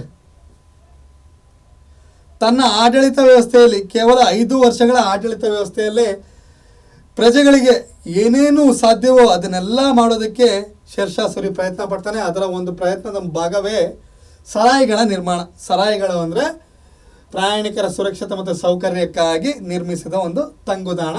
ಇದು ಅಂಚೆ ಕೇಂದ್ರವಾಗಿ ಕೂಡ ಕಾರ್ಯನಿರ್ವಹಿಸುತ್ತೆ. ಗೂಢಚಾರಿ ವ್ಯವಸ್ಥೆಯಲ್ಲೂ ಕೂಡ ಇದು ತುಂಬ ಉಪಯೋಗಕ್ಕೆ ಬರುತ್ತೆ. ಈತನ 4 ಸಚಿವಾಲಯದ ಮುಖ್ಯ ಅಂಶಗಳನ್ನ ನಾವು ನೋಡುವ. ದಿವಾನಿ ವಿಜಾರತ್ ಎಂಬ ಅಧಿಕಾರಿ ಇರ್ತಾನೆ. ಇವನ ಕೆಲಸ ಹಣಕಾಸು ಮತ್ತು ಕಂದಾಯವನ್ನು ಸಂಗ್ರಹಣೆ ಮಾಡೋದು. ದಿವಾನಿ ಯಾರಿಸ್ ಸೈನಿಕದ ಮುಖ್ಯಸ್ಥ. ದಿವಾನಿ ರಿಸಾಲತ್ ವಿದೇಶಾಂಗ ವ್ಯವಹಾರದ ಮುಖ್ಯಸ್ಥ. ದಿವಾನಿ ಇನ್ಶಾ ಸಂವಹನ ಮತ್ತು ರಾಜಮನೆತನದ ದಾಖಲೆಗಳನ್ನು ನಿರ್ವಹಿಸುವ ಅಧಿಕಾರಿಯಾಗಿರ್ತಾನೆ. ನೋಡಿ, ಶೇರ್ ಶಾ ಸೂರಿಯ ಕಾಲದಲ್ಲಿ 40 ಸರ್ಕಾರ ಜಿಲ್ಲೆಗಳನ್ನು ಇಡೀ ರಾಜ್ಯವನ್ನು 47 ಜಿಲ್ಲೆಗಳಾಗಿ ಈತ ವಿಂಗಡಣೆ ಮಾಡಿರ್ತಾನೆ. ಪ್ರತಿ ಸರ್ಕಾರನು ಪರ್ಗಣ ಅಥವಾ ಉಪ ಜಿಲ್ಲೆಗಳಾಗಿ ಮಾಡಿರ್ತಾನೆ. ಪ್ರತಿ ಪರ್ಗಣಗೆ ಶಿಕ್ದಾರ್ ಎಂಬ ಅಧಿಕಾರಿಯನ್ನು ನೇಮಿಸಿರ್ತಾನೆ. ಕಂದಾಯ ಸಂಗ್ರಹಣೆಗಾಗಿ ಅಮೀನ್ ಎಂಬ ಅಧಿಕಾರಿಯನ್ನು ನೇಮಕ ಮಾಡಿರ್ತಾನೆ. ಶೇರ್ ಶಾ ಸೂರಿಯ ಕಾಲದ ಪ್ರಮುಖ ಕಟ್ಟಡಗಳು. ಶೇರ್ ಶಾ ಸೂರಿಯ ಸಮಾಧಿ, ಇದು ಬಿಹಾರದ ಸಸರಾಮ್ನಲ್ಲಿದೆ. ಇಂಡೋ ಇಸ್ಲಾಂ ವಾಸ್ತುಶಿಲ್ಪಿಯ ಕಟ್ಟಡವಾಗಿದೆ. ಅಷ್ಟಭುಜಾಕೃತಿಯ ರೂಪವನ್ನು ಹೊಂದಿದೆ. ಇದರ ವಾಸ್ತುಶಿಲ್ಪಿ ಅಲಿವಾಲ್ ಖಾನ್ ಎಂಬ ವಾಸ್ತುಶಿಲ್ಪಿ. ಇದನ್ನು ಶೇರ್ ಶಾ ಸೂರಿಯ ಮಗನಾದ ಇಸ್ಲಾಂ ಸೂರಿ ಪೂರ್ಣಗೊಳಿಸ್ತಾನೆ. ಶೇರ್ ಶಾ ಸೂರಿಯ ಕಾಲದ ಮತ್ತೊಂದು ಕಟ್ಟಡ ಅಂದರೆ ಪುರಾಣ ಕಿಲಾ ಅಂದರೆ ಹಳೆಯ ಕೋಟೆ. ಇದು ದೆಹಲಿಯಲ್ಲಿದೆ. ಇದನ್ನು ಶೇರ್ ಶಾ ಸೂರಿ ಶೇರ್ಗಳ ಎಂಬ ಹೊಸ ನಗರವನ್ನು ನಿರ್ಮಾಣ ಮಾಡೋದಕ್ಕೆ ಇದನ್ನು ಬಳಸ್ಕೊತಾನೆ. ಪುರಾಣ ಕಿಲದ ಆವರಣದಲ್ಲಿ ದೆಹಲಿಯಲ್ಲಿ ಕಿಲಾ-ಇ ಕುನ್ಹಾ ಎಂಬ ಮಸೀದಿಯನ್ನು ನಿರ್ಮಿಸ್ತಾನೆ. ಈ ಮಸೀದಿಯ ವಿಶಿಷ್ಟತೆ ಏನಂದರೆ ಆಕರ್ಷಕವಾಗಿ ವಿನ್ಯಾಸಗೊಳಿಸಿದ ಮಿಹ್ರಾಬ್ ಅಂದರೆ ಪ್ರಾರ್ಥನಾ ಗೂಡುಗಳಿರುತ್ತೆ. ಅದಕ್ಕೆ ಈ ಕಟ್ಟಡ ಪ್ರಾಮುಖ್ಯತೆ ಪಡೆದಿರುತ್ತೆ. ಇಷ್ಟು ನೋಡಿದ್ಮೇಲೆ ಶೇರ್ಷಾ ಸೂರಿಗೂ ಕೂಡ ಇತಿಹಾಸದ ವಿದ್ವಾಂಸರು ವಿಮರ್ಶೆ ಮಾಡಿರ್ತಾರೆ, ಟೀಕೆ ಮಾಡಿರ್ತಾರೆ, ಹೊಗಳಿಕೆಯ ಮಾತುಗಳನ್ನ ಹೇಳೇ ಇರ್ತಾರೆ. ಹಾಗಾಗಿ ಯಾವ್ಯಾವ ಇತಿಹಾಸಕಾರ ಶೇರ್ಷಾ ಸೂರಿನ ಯಾವ ರೀತಿ ವರ್ಣಿಸಿದ್ದಾನೆ ಅಂತ ನೋಡುವ. KR ಕನುಂಗ ಎಂಬ ವಿದ್ವಾಂಸನನ್ನು ಅಕ್ಬರನಿಗಿಂತಲೂ ಉತ್ತಮ ರಾಷ್ಟ್ರ ನಿರ್ಮಾಪಕ ಅಂತ ಕರೀತಾರೆ. ನೋಡಿ ಯಾರನ್ನ? ಶೇರ್ಷಾ ಸೂರಿನ. RP ತ್ರಿಪಾಠಿ ಏನಂತಾರೆ ಅಂದರೆ, ಶೇರ್ಷಾ ಸೂರಿಯವರಿಗೆ ಹತ್ತಿರವಾದ ವ್ಯಕ್ತಿತ್ವ ಅಂದರೆ ಅದು ಶಿವಾಜಿಯ ವ್ಯಕ್ತಿತ್ವ. ಮರಾಠ ರಾಷ್ಟ್ರದ ಮಾಸ್ಟರ್ ಬಿಲ್ಡರ್ ಶಿವಾಜಿ ಹೇಗಾಗಿದ್ರು ಹಾಗೆ ಈ ಶೇರ್ಷಾ ಸೂರಿ ಕೂಡ ಸೂರ್ ಸಂತತಿಯ ಮಾಸ್ಟರ್ ಅಂತ ಕರೀತಾರೆ. AL ಶ್ರೀವಾಸ್ತವ ಶ್ರೇಷ್ಠ ಅಕ್ಬರನಿಗಿಂತಲೂ ಒಂದು ಸ್ಥಾನ ಹೆಚ್ಚು ಶೇರ್ಷಾ ಸೂರಿ ಅಂತ ಕರೀತಾರೆ. ಈಗ ಯಾವಾಗ ಕಾಲಿಂಜರ್ ಕೋಟೆಯ ಮುತ್ತಿಗೆ ಮತ್ತು ಶೇರ್ಷಾ ಸೂರಿಯ ಮರಣವಾಗುತ್ತೋ ಆಗ ಹುಮಾಯೂನ್ ಭಾರತದ ಮೇಲೆ ದಾಳಿ ಮಾಡೋದಕ್ಕೆ ಪೂರ್ವ ಯೋಜನೆ ಎಲ್ಲ ಮಾಡ್ಕೊಂಡಿರ್ತಾನೆ. ಮಚ್ಚಿವಾಲ ಕದನ 1555ರಲ್ಲಾಗುತ್ತೆ. ಸಿಕಂದರ್ ಶಾ ಸೂರಿ ಮತ್ತು ಮೊಘಲ್ ಸಾಮ್ರಾಜ್ಯದ ನಡುವೆ ಮಚ್ಚಿವಾಡದಲ್ಲಿ ಈ ಕದನವಾಗುತ್ತೆ. ಈ ಕದನದ ಮುಂದುವರಿದ ಭಾಗ ಮತ್ತೊಂದು ಕದನ, ಅದು ಸಿರ್ಹಿಂದ್ ಕದನ 1555. ಇದು ಬಾಬರ್ಗೆ ಪ್ರಮುಖವಾದ ಕದನ ಆಗಿರುತ್ತೆ. 1555ರಲ್ಲಿ ಬಾಬರ್ನ ಸೇನಾಧಿಪತಿಯಾದ ಬೈರಮ್ ಖಾನ್ ಮತ್ತು ಅಫ್ಘಾನ್ ದೊರೆ ಸಿಕಂದರ್ ಶಾ ಸೂರಿಯ ನಡುವೆ ಈ ಯುದ್ಧ ನಡೆಯುತ್ತೆ. ಜುಲೈ 1555ರಲ್ಲಿ ಹುಮಾಯೂನ್ ದೆಹಲಿ ಸಿಂಹಾಸನವನ್ನು ಪುನಃ ಏರುತ್ತಾನೆ.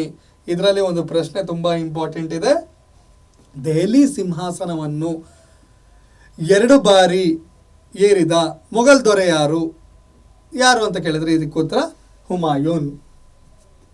ನೆಕ್ಸ್ಟು ಹುಮಾಯೂನ್ನ 2ನೇ ಆಳ್ವಿಕೆ ಕೇವಲ 6 ತಿಂಗಳಾಗಿರುತ್ತೆ. ಪರ್ಷಿಯಾದಿಂದ ಈತ ಇಬ್ಬರು ಪ್ರಮುಖ ಚಿತ್ರಕಲಾ ವಿದ್ವಾಂಸರನ್ನು ಕರ್ಕೊಬರ್ತಾನೆ. ಹುಮಾಯೂನ್ನ ಸೈನಿಕ ಸಾಧನೆಗಿಂತ ಈ ಸಾಧನೆ ತುಂಬ ಶ್ರೇಷ್ಠವಾದದ್ದು. ಒಬ್ಬ ಮೀರ್ ಸೈಯದ್ ಅಲಿ ಮತ್ತೊಬ್ಬ ಅಬ್ದುಲ್ ಸಮದ್ ಎಂಬ ಕಲಾವಿದ. ಈ ಕಲಾವಿದರ ಮುಂದೆ ಮೊಘಲ್ನ ಕಲೆ ಮತ್ತು ವಾಸ್ತುಶಿಲ್ಪಕ್ಕೆ ಚಿತ್ರಕಲೆಯ ಒಂದು ಶಾಲೆಯನ್ನು ಪ್ರೋತ್ಸಾಹ ಮಾಡೋದಕ್ಕೆ ಇವರಿಬ್ಬರೇ ಪ್ರಮುಖ ಕಾರಣ. ಜನವರಿ 24, 1556ರಲ್ಲಿ ಹುಮಾಯೂನ್ ದೆಹಲಿಯಲ್ಲಿ ನಿರ್ಮಿಸಿದ್ದ ದಿನಾಪನ್ನ ಎಂಬ ನಗರದಲ್ಲಿ ಗ್ರಂಥಾಲಯವನ್ನು ನಿರ್ಮಿಸ್ತಾ ಇರ್ತಾನೆ. ಆ ಗ್ರಂಥಾಲಯ ನಿರ್ಮಾಣ ಆಗಿರುತ್ತೆ. ಈತ ಗ್ರಂಥಾಲಯದ ಮೆಟ್ಟಿಲುಗಳಿಂದ ಇಳಿಯುವಾಗ ಕಾಲು ಜಾರಿ ಬಿದ್ದು ಗಾಯಗೊಳ್ಳುತ್ತಾನೆ. ಆದರೆ ಅಲ್ಪಾವಧಿಯಲ್ಲೇ ಈತ ಮರಣವನ್ನು ಹೊಂದುತ್ತಾನೆ.